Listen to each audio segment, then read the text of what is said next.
Hi guys, welcome to social post. నేను మీ చాణక్య. ప్రతి నెల మన అకౌంట్లోకి మనం పని చేసినా చేయకపోయినా ఒక 50,000 రావాలి.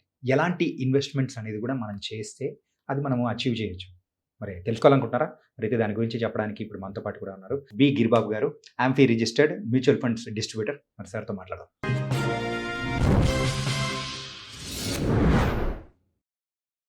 హాయ్ సార్, నమస్తే సార్. నమస్తే అండి. సార్, ఇన్వెస్ట్మెంట్ ప్లానింగ్ అనేది కూడా చాలా విచిత్రంగా ఉంటుంది. అందులో మెయిన్గా మనం పని చేసినా చేయకపోయినా ఒక 50,000 మనకి ఎవ్రీ మంత్ మన అకౌంట్లోకి పడాలి అంటే ఎంత ఇన్వెస్ట్మెంట్ చేయాలి, అది ఎలా ప్లాన్ చేసుకోవాలి? నార్మల్గా ఇప్పుడు ప్రతి ఒక్కళ్ళు మీరు ఏం చేస్తున్నారు, వ్యాపారం, ఉద్యోగం అని అడుగుతుంటాం కదా. చాలా మంది చెప్తారు రెండే ఉంటాయి, నేను వ్యాపారం చేస్తున్నా, ఉద్యోగం చేస్తున్నా. దీనివల్ల ఏమొస్తుంది? వ్యాపారం చేస్తేనేమో లాభాలు వస్తాయి, ఉద్యోగం చేస్తేనేమో శాలరీ వస్తుంది. ఇదంతా ఎప్పుడు జరుగుద్ది? మనం యాక్టివ్గా ఉంటే. సపోజ్ నేను యాక్టివ్గా లేను, యాక్టివ్ లేకపోవడానికి 2 రీజన్స్. నేను అనారోగ్యం అవ్వచ్చు, లేదా నాకు అవకాశాలు లేక ఇంకా నేను ఆల్రెడీ 50+ రీచ్ అయిపోయాను, ఇంకా నాకు మంత్లీ ఇన్కమ్ ప్యాసివ్గా రావాలి అంటే నేను పని చేయకుండా. సో మనం పని చేస్తే వచ్చేది యాక్టివ్ ఇన్కమ్, మనం పని చేయకుండా వచ్చేది ప్యాసివ్ ఇన్కమ్. ఇప్పుడు మీరు అడుగుతోంది ఏంటి, 50,000 రూపాయలు నాకు రావాలి అంటే ఇట్స్ ప్యాసివ్ ఇన్కమ్. అయితే ఫస్ట్ ఆఫ్ ఆల్ ఇక్కడ ఈ 50,000 అనేది బాగుంది ఫిగర్, కానీ 50,000 ఇవ్వాలి సరిపోతాయి. మీ ఫ్యామిలీ సైజు ఒక 2+2 ఉంటే ఓకే ఓకే ఓకే లైఫ్ ఉంటుంది. But what about your life after 5 years, okay, after 10 years, so after 15 years ఎట్లా? సో మన 50,000 ఇవ్వాలి వచ్చింది అంటే ఒక 4-5 years తర్వాత 50,000 కాస్త 75,000 అవ్వాలి, ఆ 75,000 కాస్త ₹1,00,000 అవ్వాలి, ఆ 1,00,000 కాస్త 1,50,000 అవ్వాలి, పెరుగుతూ పోవాలి. లేకపోతే మనకు 50 సంవత్సరాలప్పుడు 50,000 సరిపోతే 60,000 సరిపోదుగా, 50,000 65,000 అసలు సరిపోవు కదా. కనుక అవన్నీ మనం ప్లాన్ చేసుకుంటూ వెళ్ళాలి.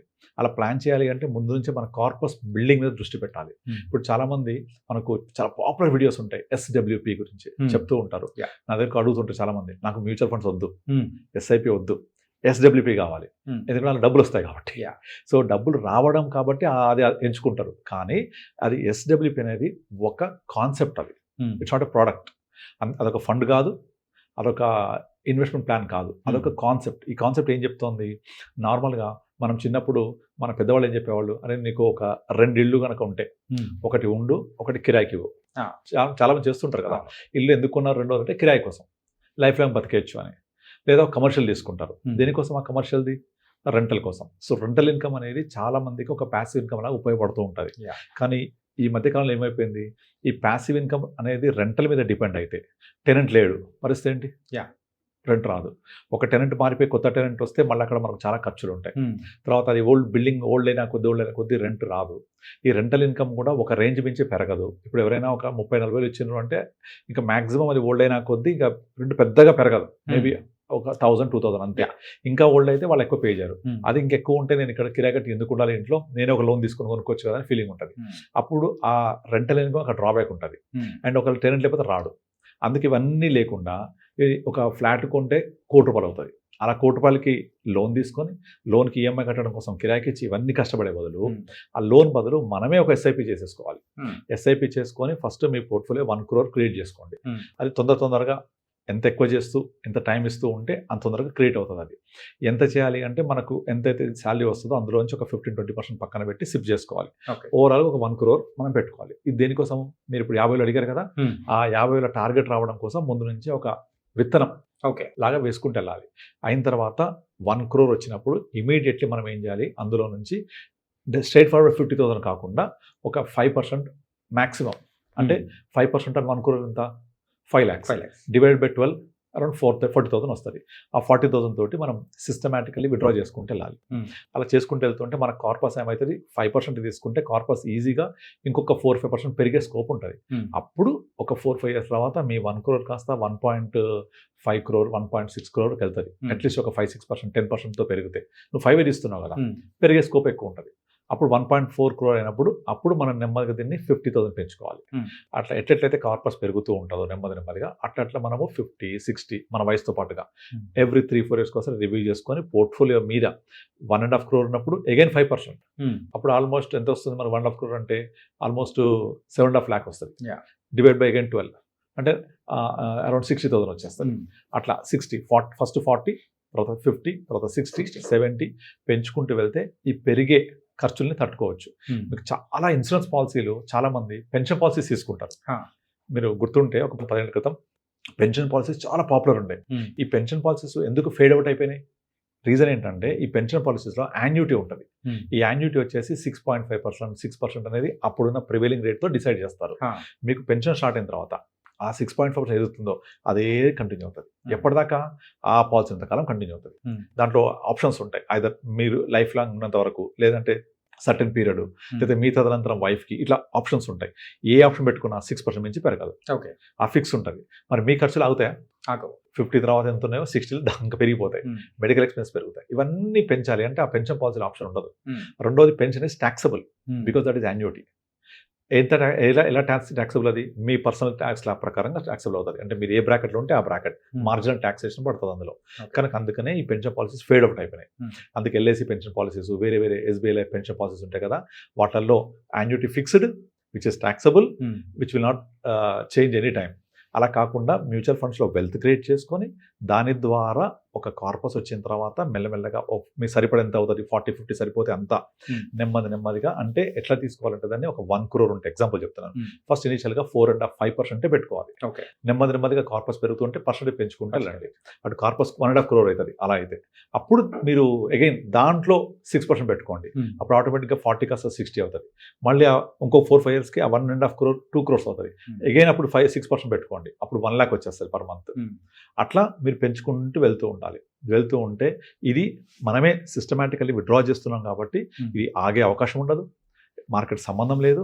దీన్ని మనం ఎప్పటికీ తీసుకుంటూ ఉండొచ్చు. దీనికి అయ్యే కొన్ని స్ట్రాటజీస్ ఉంటాయి. ఇది ఎలా చేయాలి దానికి. అందులో one of the important strategy వచ్చేసి బకెట్ స్ట్రాటజీ అంటాం. 3 bucket స్ట్రాటజీ.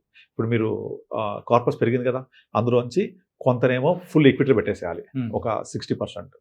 రిమైనింగ్ 40లో ఒక 20% హైబ్రిడ్ ఫండ్స్లో, ఒక 20% వచ్చేసి లిక్విడ్ ఫండ్స్లో, అంటే క్యాష్ ఫ్లో కోసం. ఎప్పుడు మనం ఈ లిక్విడ్ ఫండ్స్ నుంచే క్యాష్ ఫ్లో విత్డ్రా పెట్టుకుంటాం. ఇది మార్కెట్కి ఫ్లక్చుయేట్ అవ్వదు.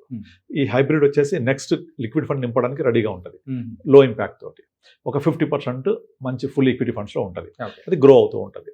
దాన్ని ఎప్పటికప్పుడు ఈ హైబ్రిడ్ ఫండ్స్లోకి సెకండ్ బకెట్లోకి వేసుకోవాలి. దాని నుంచి వచ్చిన దాన్ని కొంత క్యాష్ ఫ్లోలో కూడా వేసుకోవాలి థర్డ్ బకెట్లో. అలా 3 bucket strategy is a very very good strategy where you can take every month గ్యారంటీగా మనం పెట్టుకునే అమౌంట్ వస్తూ ఉంటుంది. ఇది ఒక ఆప్షన్. ఇంకొక ఆప్షన్ చెప్తాను. మనకు డివిడెండ్ ఫండ్స్ ఉంటాయి, చాలా ఫండ్స్ ఉన్నాయి డివిడెండ్లో. ఒక బెస్ట్ ఫండ్స్ ఒక 4-5 ఉంటాయి. వీటిలో రెగ్యులర్ మేము చేస్తూ ఉంటాం. ఎవరికైతే 12 lakhs ఇన్కమ్ ట్యాక్స్ లేదో వాళ్లకు, అంటే జనరల్గా వైఫ్ అండ్ హస్బెండ్లో వైఫ్కి జనరల్గా ఉండకపోతే, హౌస్ వైఫ్ అయ్యి ఉంటే, లేదా రిటైర్ అయిన తర్వాత ఒకరికి పెన్షన్ వచ్చి ఇంకొకరికి ఏం లేకపోతే వాళ్ళ పేరు మీద ఇన్వెస్ట్ చేసుకొని అప్ టు 12 lakhs వరకు ట్యాక్స్ ఫ్రీ. అలా చాలా చేస్తుంటాం మేము. ఇప్పుడు హస్బెండ్ పేరు మీద, వైఫ్ పేరు మీద జాయింట్ అకౌంట్ ఓపెన్ చేసేసి వైఫ్ని ఫస్ట్ హోల్డర్ చేసేస్తాం.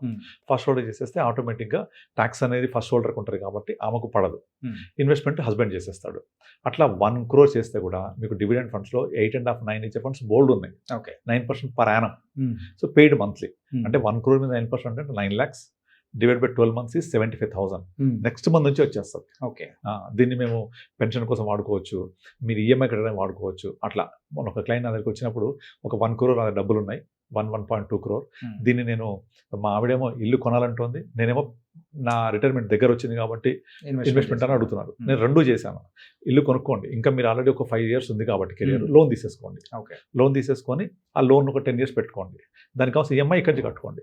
ఇంకా 5 years శాలరీ ఉంది కదా, కొంచెం శాలరీ ఇక్కడ నుంచి 1 crore మీద ఆల్మోస్ట్ 75,000-80,000 వస్తుంది డివిడెండ్. అందులో ఆ 80,000కి కొంచెం యాడ్ చేసి ఈఎంఐ కట్టేయండి.